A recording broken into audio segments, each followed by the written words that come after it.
What's up, everybody? It's Roger and James here from the DisKingdom Podcast. In this episode, we're going to be talking all about the worst aspects of 2018 from the Disney side, our personal choices of things that maybe not necessarily bad, but maybe were the mediocre or kind of just things that just flopped or things like that. And you've just got to go straight into my biggest one of the year and Wrinkle of Time. Whoa, was that a stinker? That was one of those movies of it come out the cinema and my wife was kind of interested and I'm like, we'll wait a bit. The reactions weren't doing too great. So rented it when it came out. Oh man, I was bored stiff. I actually did get my phone out while I was watching it because I'd got that point of what's going on in the internet world, because I was like, this is so boring. It's like you're trying to set this big world up and all this amazing world and this girl so important to the entire universe, and I don't care. I'm not interested. It's that kind of weird thing. It's like I had no connection with the book beforehand, so I wasn't going in with expectations from the book. I was just watching this thing, and it was just like, this is such a generic, bland movie for something that costs so much. I've not seen Nutcracker because I kind of had this. I'm getting that because it feels like that was exactly the same story. A young girl gets lost in some different worlds and has to save everybody. And that one hasn't done very much either, and it's almost like parallel between the two seems of the story. I actually didn't even realize the Nutcracker was out, to be honest. I know it's been out for more than a month, and I was like, when is that coming out? Oh no, it's been out for a while. And I never saw Wrinkle in Time. I do remember liking the book as a kid, though I couldn't tell you much of what happened. I know they're tesseracts and stuff like that. Yeah. But yeah, I just, once the reviews came in, I was just like, I'm not really going to bother. And then by the time it came out on DVD, I forgot. So I can't officially put it on this list because I haven't seen it, so I can't judge for myself, but it probably belongs on here. So yeah, I think it is on Netflix now. It didn't take long to get to Netflix. No, it didn't. And I think that's sometimes, this is the kind of thing, isn't it, of these kind of movies of Disney are trying sometimes to do some different stuff, which is good. Which is good. But when they don't work, they then just kind of recluse back and don't do anything else. I am worried about them looking at things like Wrinkle of Time and Nutcracker and going, "Oh, these movies aren't selling." I was like, "Well, no, because you didn't do a great job in them." That was the big problem of you can put all these big fancy graphics together, but if you can't hook the person in with a good story, and just having a big world and putting a kid in it isn't enough anymore. You need more than that. Yeah, and this is where the disconnects between the viewing audience and the creators and the executive audience tend to be very different. When executives see these movies and they see how well they do or not well in the theaters, they don't tend to go with, oh, it's a bad movie, because I'm generalizing here, of course, but generally when the executives look at them, they go, there was some external factor that prevented people from going to them. There's some separation between the quality of a movie and people going to see movies, which I've never understood why they think that. I mean, there's certainly a small amount of influence. Like, Americans typically aren't going to go see Bollywood movies very often. And that will have to do with perception about Bollywood movies and so on and so forth. But we're not talking about that in this case. Like, A Wrinkle in Time got very poor word of mouth. I think a lot of people were off put by the marketing for it, and just the general, like, what is going on weirdness of it. People are like, I'm not going to go see it. But the executives are going to go, oh, people don't want original content. What we should do is greenlight, in addition to Lion King live action, we should do Lion King 1.5 and Lion King 2, Simba's Prides as live actions right after that, because people want those. And yeah, between this and Nutcracker, and we talked about the Artemis Fowl trailer a week or two ago, I really want Disney to continue trying new stuff rather than, giving us the Black Cauldron live action movie or something like that. But not if they're going to keep making bad ones. Yeah. So, I'm hoping, really, to be honest, that Fox, the Fox acquisition will allow them a little bit more flex to flesh the models a bit, but it just, these movies just did not grab. They you know, I don't know, it's that kind of that marketing thing of, it's like going through the motions of what they're doing. Okay, we're gonna have a doll, we're gonna have some figures, we're gonna have some stuff, we're gonna then have the movie, have the trailer, we'll have the movie, we'll go to Netflix, and that's it. And there was not one bit of interest in a single story. It just literally, that's when, I'm looking at it like for my stats and going, the interest in this stuff is just not hitting right. It's like, you're talking like even the trailer doesn't, it's like, it's that thing of like Lion King and Endgame got these massive numbers for those trailers because they're already well-known, established things. And this is the trouble. They tried something new and it didn't work. But then they tried something new with Black Panther and it did work. Or, they tried something with Coco and it worked, or Moana. These things work, but sometimes I just feel, and I do wonder if they went a little bit too PC with these movies, and people don't want that on the big screen, or are willing to pay for that on the big screen. Of PC is dull for most people, and therefore it doesn't excite people. Well, it's in how you present it, of course. There's nothing wrong with doing PC or with having a diverse cast. The problem becomes when that becomes your primary marketing point. Black Panther was not marketed as a movie for Black people. It was marketed as a superhero movie. Yeah, and then it resonated with the culture, and people were like, "This is really good. We need to go see this." And then what's the word I'm looking for? I'm not sure what word I'm looking for, but it took off culturally after being established as a good movie, and the marketing wasn't around the culture of it. Yeah. The same for Wonder Woman, obviously not a Disney movie, but it was first and foremost a superhero movie, and then once it was good, people were like, it's really good, and it's got a woman lead. And when you lead with it's a woman superhero, you're kind of sending the wrong message. You need to go, this is a really good movie. Yeah, and it's got a woman super. Because that was the problem, I think, with Wrinkle in Time. It was like, that's the first time a woman director has had this, and it's pretty much an entire, primarily female cast and things like that. And it's like, you shouldn't have to tell us that. It's the trailer should interest me on its own as a good story, and am I interested in it? And then from that point, you then go to it. And I do think Oprah Winfrey had an impact on this movie in America. Us over here, she's just Oprah from the TV show and that sits on the couch. But in America, you have a very different, she's very polarizing because of political stuff. And that will have hit this movie just as much, because I remember there being a big storm about it when it all come out, and it's like, that's not what this movie needed. This movie didn't need that. Yeah. And I don't even know. It's one of those things where being PC or being like targeted at a cultural or a gender or whatever, when the marketing is about that rather than how good the movie is, there's a problem. It was the same with the Ghostbusters movie a couple of years ago, where all the marketing was like, it's the Ghostbusters, but they're women, and the director's a woman. It's like, but is the movie any good? Yeah. So that's the key thing, because it to me, like you say, like Wonder Woman was such an amazing movie, and that's the big key thing. And it's like Nutcracker. Nutcracker was just a movie which come along at the wrong time with a very busy schedule, with just something as well as people going, it's a Nutcracker.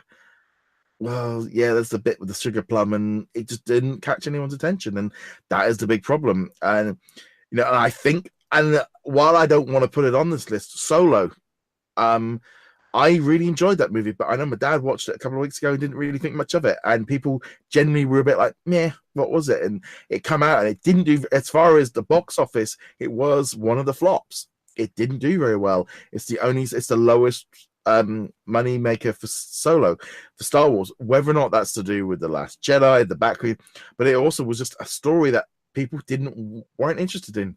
They weren't. I think if it'd been a Han Solo movie with Harrison Ford as an old Harrison Ford, just an offshoot of episode, be set between 6 and 7, it probably would have done a lot better numbers. Yeah, I think the fact that this Solo movie exists and it exists in the time before A New Hope, it was a perfectly fine movie. But I said this in a review, and I still stand by this. The fact that it exists at all tells me that Marvel doesn't have, or sorry, that Lucasfilms and Disney don't understand the property that they have. Han Solo as a character works better when his past is a mystery. When he's talking about the Kessel Run and you go, I did it in 12 parsecs. You're like, wait, but a parsec is not a measurement of time. And then when you get into that in The New Hope and you haven't seen this character before that point, you're like, is this guy just full of it? Is he just making stuff up as he goes along? Is he a good character? Is he going to side with them? Is he going to just throw them to the Imperials the first chance he gets? And having a prequel where you establish, no, he is a good character. He's the only reason he's not a rebel is he's out for himself, but he's anti-Empire. And the Kessel Run did happen in 12 parsecs because of this maw and stuff like that. You're like, no, this works better when you don't explain it. This when the audience is. That said, the movie was fine. I'm not going to put it on my worst list, but there are a lot of questions about the movie. Yeah, it's just that kind of thing of it just didn't hit. I mean, I think they were trying to set this up to be a franchise. I think they wanted this to go thing. I'll be honest. I remember just walking around Disney World and I had my Solo t-shirt on and I was, pumped for Solo because I'd just seen it, and people were coming up to me asking me in the queues and stuff. Going, "Oh, is it any good?" I'm going. I kind of weird thing like, it's a Star Wars movie and you're in Disney World. You shouldn't be asking me, is it any good? Because I think expectations for it were low, and you don't want that from a Star Wars movie. And even Bob Iger's been like, yeah, we overdid it. We kind of made some mistakes. We need to let the franchise. I mean, they even said, and there was something I was reading the other day, like Legoland is not having a Star Wars thing because they want to let the franchise rest a little bit. Like basically, they want to go completely silent in 2019 until Episode 9 comes out because they just don't know what they don't. I think they're like, we just want to kind of keep everything quiet a little bit because we want people to forget. Yeah, and they went into the Star Wars franchise on the assumption that they could immediately make it a parallel to the Marvel franchise, even maybe bump it up to 2 movies a year, and it would just become this biannual thing, and people would just be like, yeah, Star Wars.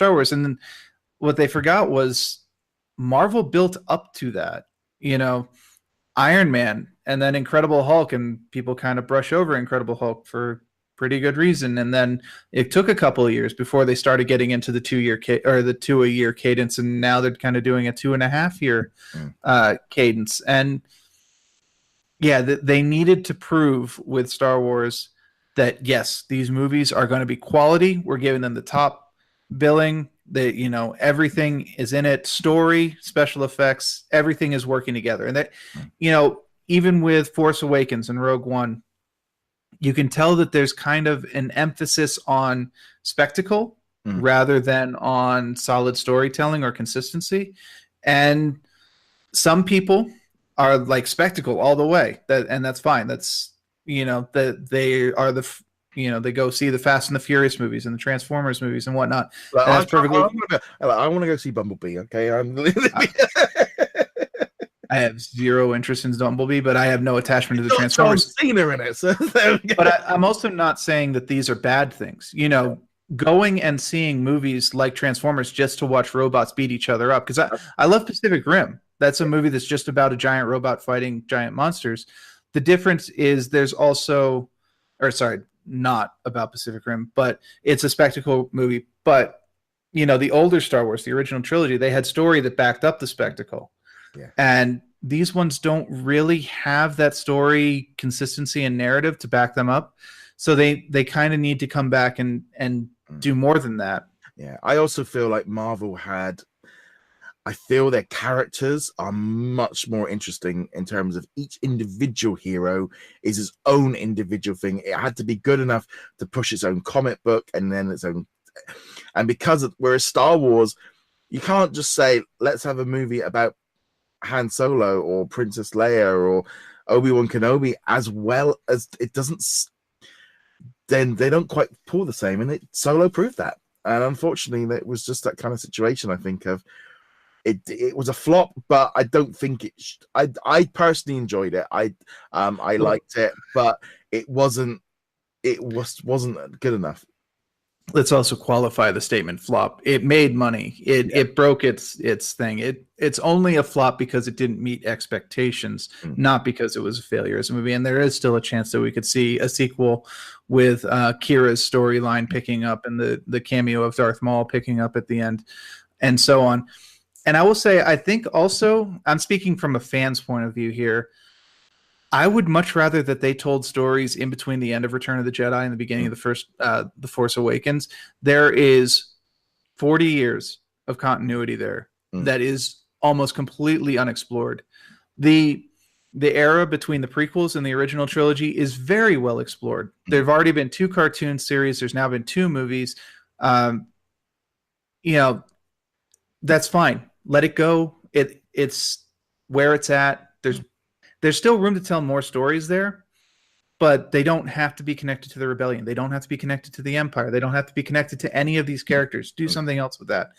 And give us some meat. What the heck happened in 40 years that brought us from the ending of Return of the Jedi with the Ewoks all jumping around and serving Stormtrooper barbecue to The Force Awakens, where the rebellion apparently just decided they were done and left and disbanded their entire military for no apparent reason, and they let the Empire be reborn as the First Order. And it's just like, and not even be reborn as the First Order, they're reborn as the stupid First Order. Snoke is a moron, Hux is an idiot, Kylo Ren is just a ball of rage with no direction, and they are nowhere near as interesting as the Empire is. So how did we get to this point? And yes, I know there are some books that kind of cover this area a little bit, but that there's 40 years. There's 40 years of build up to how we got from point A to point B. And now we've moved from worst of 2018 into a rant about the current state of Star Wars. So let's bring it back on track. I've got one thing to add onto my worst list. I'm going to go back to Marvel. And it's actually kind of 2 things, really. Well, actually 3 things. The Netflix series of this year, we had Jessica Jones season 2, we had Iron Fist season 2, Luke Cage season 2, and Daredevil season 3. Now I am halfway through Daredevil season 3, and I'm enjoying it. That's definitely not on the list. Jessica Jones season 2 took me months to get through. I was bored. It took me so long to get through. Luke Cage season 2, I stopped about halfway through season 2 because it was a slugfest, which then left me onto Iron Fist season 2, which I've not even started. I might watch them next year. Might be a good time to watch them because we might have a bit of a stopgap where we've not got anything.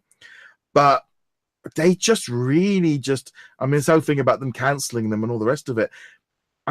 The interest in those series this year just, for me, went from the best series to one of the most, they just were bland. I just don't know what it was with them. Yeah, so they're definitely not going on the worst for me. And Daredevil was really good, but there were problems, and they did just kind of pop out there. It's like, oh, Luke Cage is out. I didn't even realize that was coming. But both Luke Cage and Jessica Jones were too long. They should have been shorter series. Maybe the 10 episodes that Iron Fist was, or the 8 that Defenders was, that would have been ideal. Jessica Jones started really well and then just went completely off the rails with the whole mother storyline. I just was like, I think the thing is, the first season with Kilgrave was amazing. I loved it. It was one of my best series I think I've ever. That was so great. And then the second season was just like she didn't have anyone to fight against, and the interest with her mum was like, I'm not interested. Yeah, and I understand why they wanted to do the story with her mom, because it's a very important aspect of Jessica's character. This whole, I lost my family, and that I'm full of rage and angst because I was an orphan child and I was adopted and all that stuff, and that's a very interesting angle. Bringing her mom back as someone stronger than her just was like, wait, why Why are you doing this? It would have been much more interesting if she'd just been a normal person who was being manipulated by someone, or I don't know, something like that. But then also Jessica just being like at the end, oh, I've been best friends with Patsy my entire life, but I'm just going to ditch her to go off with my psychotic mom. And which leads me, of course, back to the ending of all three of these series. Not Daredevil. We'll talk that. I'm almost done with Daredevil. You're not done with Daredevil, so we're not going to talk about that one, but it is much better. But Iron Fist, Luke Cage, and Jessica Jones all ended in very good positions for good season 3s. Whether or not season 2 was good is irrelevant. Jessica Jones ends with Patsy Walker gaining her Hellcat powers, or at least starting to. Jessica's in a much better position now that the mother story is out of the way, and she's kind of fully embraced going back to Private Eye. Luke Cage, not to go into too much spoilers for you, is now in a position where he owns a nightclub, and he could potentially be in a absolute power corrupts absolutely kind of situation. Iron Fist has lost his power by the end, and has instead gained the mystical guns of Kunlun, and they're doing basically the 5 Immortal stories, which is an absolutely great story and has a lot of potential because they would be probably going into a tournament at some point, which would be great. But obviously, we're not going to get any of these 3 because, well, Jessica, we might, but the other 2 are done. Yeah, we've got Jessica Jones season 3 coming up next year. We have got Punisher 2. There is a thing that apparently there is a 2-year contract that they can't appear anywhere else. So 2020, late 2020, we could see Iron Fist and Luke Cage return. I think that's happening. I think this will happen. I think they're going to take what reaction they've had and be saying there's an interest here. There's money to be made. But I think that's pretty much probably a good time to kind of leave what was the worst of 2018. I'm going to toss one more. You got one little. And you'll disagree with me, but it's Venom. Venom was atrociously bad. Sorry, I'm not going to go into any more depth. We talked about plenty of stuff already. This is long enough. You really liked Venom. I thought it was terrible. It was better than I was expecting. I don't know if it was. I don't want to say it was great. I had some problems with it, but you'd put it in the mediocre pile rather than the bad pile. Yeah. Venom was my Wrinkle in Time, where by the end of it, I stopped 20 minutes. I just couldn't finish it, and well before the 20 minutes, I was on my tablet just going, Disney Emoji Blitz. I'll play that for a little while. Oh, Venom's saying something stupid. Okay, all right, that's it. Venom is the final one on my list. Let's go ahead and move on. Yeah, so on that note, guys, thank you very much for watching. Be sure to check us out over at DisKingdom.com. Like, follow, and subscribe. Quick note just as well about for the week of Christmas. We've only got the one show going out over Christmas. We're having a little bit of we're having a week off recording because it's that falls on Christmas. So we're going to be going through all of the highlights of 2019 of what we're looking forward to, and we'll be back the following week as per normal. But anyway, guys, thank you very much for joining us. We'll be back soon. Later.